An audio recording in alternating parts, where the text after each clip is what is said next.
This is not a typical lesson. This is a challenge in order to give you the opportunity to apply what you've learned so far. Go ahead and create your own program that demonstrates as much as you can about the concepts that you have learned up until now. For example, use the printf function to display text, integers, characters, and memory addresses. I'll show you how to do that in a minute. And anything else that you want. Experiment with different ideas, be creative, and use pointers. Post your example programs in the comments. It will be interesting to see what everyone comes up with.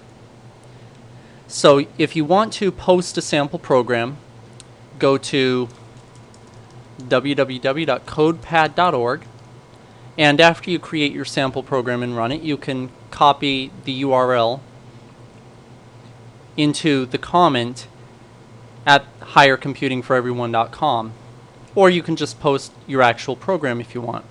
So let me go ahead and show you a sample program of how you can print a memory address. So let's do this.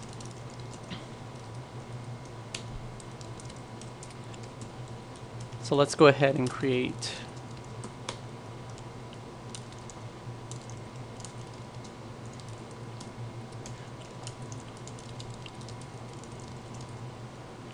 you use %p for a pointer in the printf function.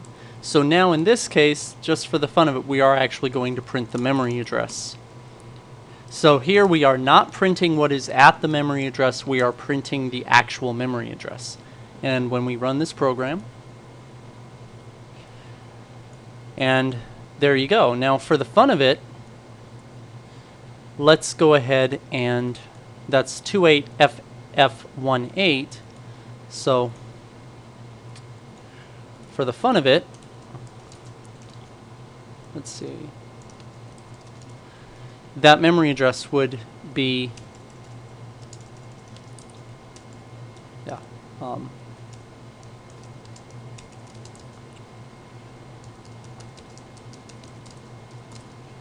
4 bytes in size. And there you go. That would be the actual binary of the memory address for that pointer. So again, that's just something that you now know how to do. If you want to print the actual memory address, you can using %p.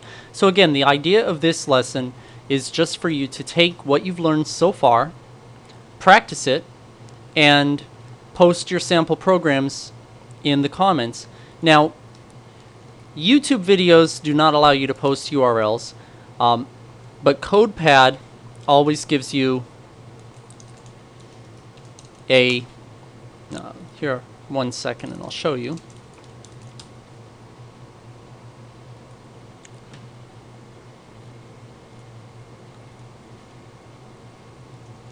So whenever you have CodePad, you're going to get a URL that looks something like this with this long string of text at the end. So if you want to post your sample program as a comment on the YouTube video, just post this part, the part after the slash, just so that way YouTube doesn't complain that you're posting a URL. Or you can write CodePad like that. Alright, so that's all there is to this lesson. Go ahead and practice what you've learned and see what you can come up with. I recommend you take maybe half an hour or so just to practice all of the different concepts up until now, creating integers, pointers, characters, strings of text, using the printf function. Just see what you can come up with. Alright, next we're going to go on to Unit 9.